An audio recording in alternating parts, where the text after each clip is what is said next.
Are you a cruise fan and also you're thinking about retiring? Would it surprise you to know that you could spend less money by retiring on a cruise ship than you could in these 10 states? I'm going to tell you all about it. And Carnival has a sticky situation going on. But this sticky situation is going to solve one of the biggest problems and pain points that we as cruisers have about those doggone deck chairs. Let's talk about it.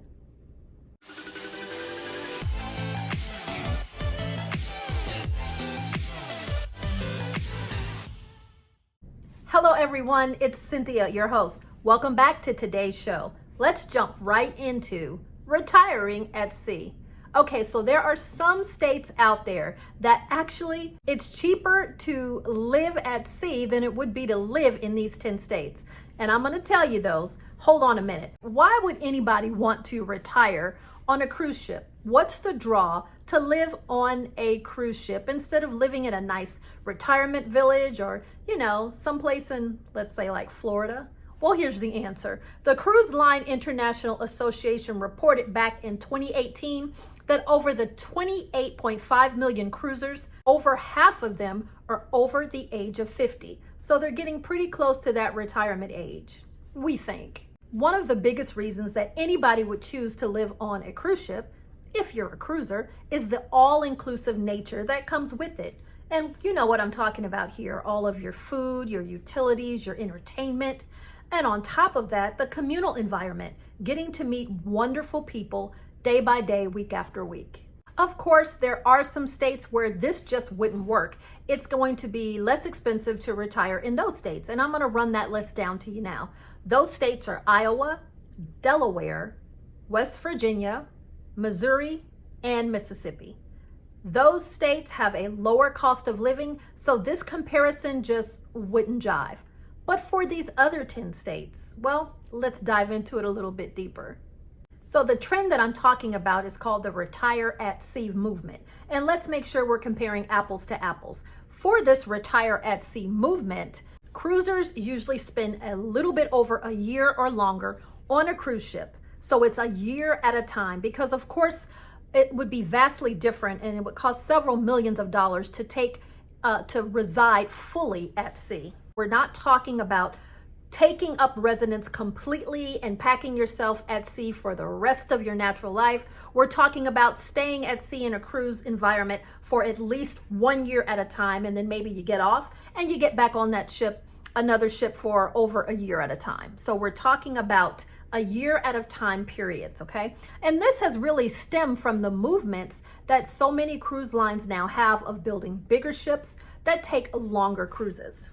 So we're going to break this down into a 25-year retirement. Let's say you retire today, and for the next 25 years, the cost is what we're looking at. I'm going to pick one of the 10 states to kind of break this down for you. So remember, we're talking about living 25-year retirement, right?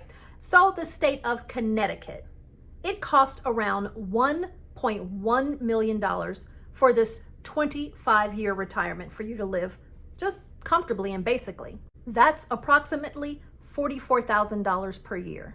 Now, according to the Cruise Line International Association's review, it's only $32,000 for a year's worth of retirement on a comparable cruise ship.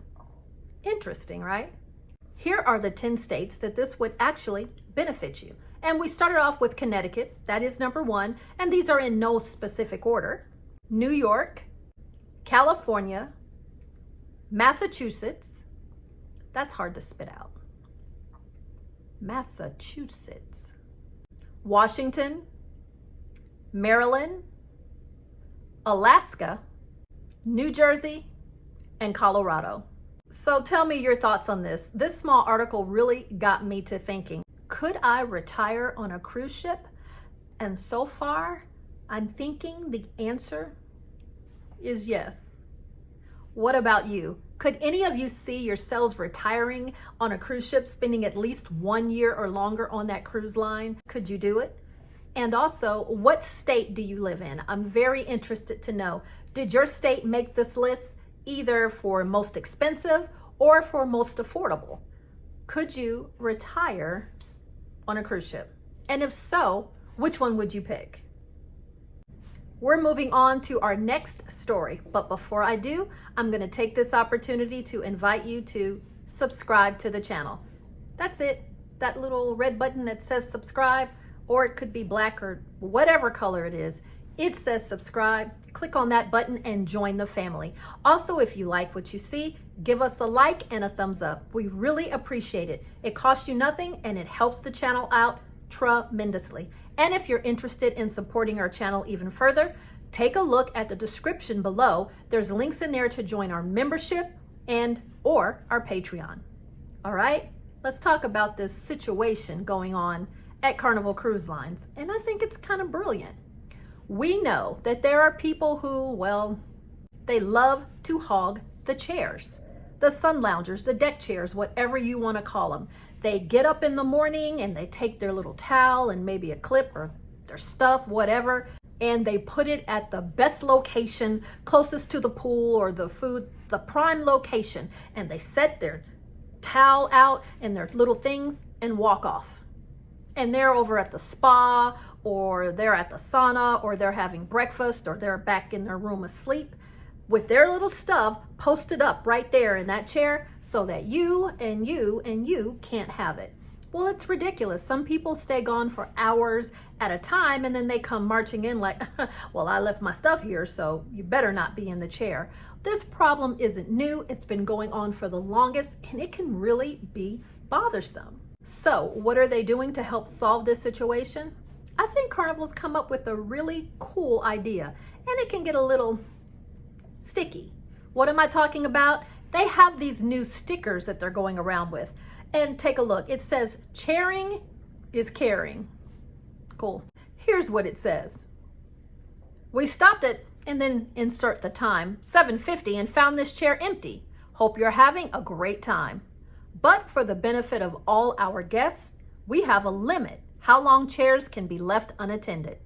At 8:30, we'll move your stuff to the towel hut for safekeeping. Thanks, the Chair Share team. Brilliant.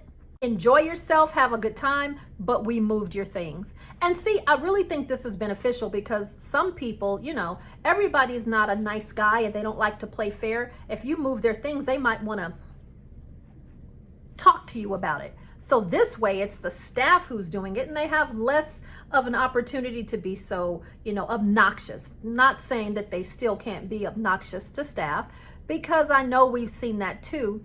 But, staff are trained to de-escalate and, they have certain measures, and also there's security right by so that we don't have to get into a physical altercation on our beautiful cruise. Who wants to do that?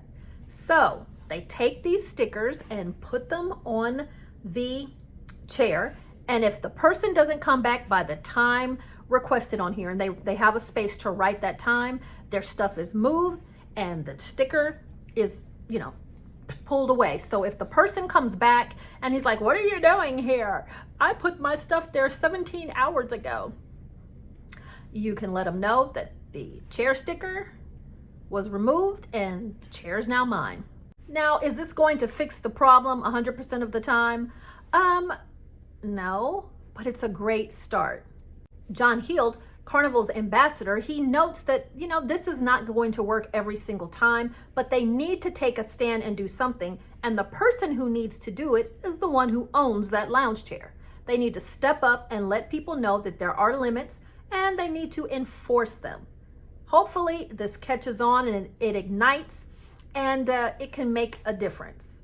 Okay, I'm ready to hear your thoughts on this one. Do you like this idea? Do you think it's ridiculous? Do you think it's a good start? Do you think it'll work?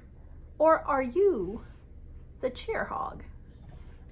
I don't know. I think it's a great idea. We really don't usually run into this problem because we're not like sit out in lounge chair, pool chairs all day kind of girls. But there can be times where there's not a chair available and there's no people in them. There's just things and stuff there.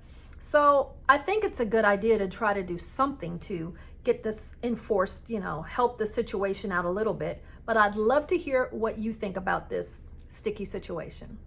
That's the cruise news for today. I hope you enjoyed. And if you do, you can definitely let us know by giving us that thumbs up and share the video with anyone that you think would find it helpful. Thanks a lot for joining us, and we'll catch you at the next adventure.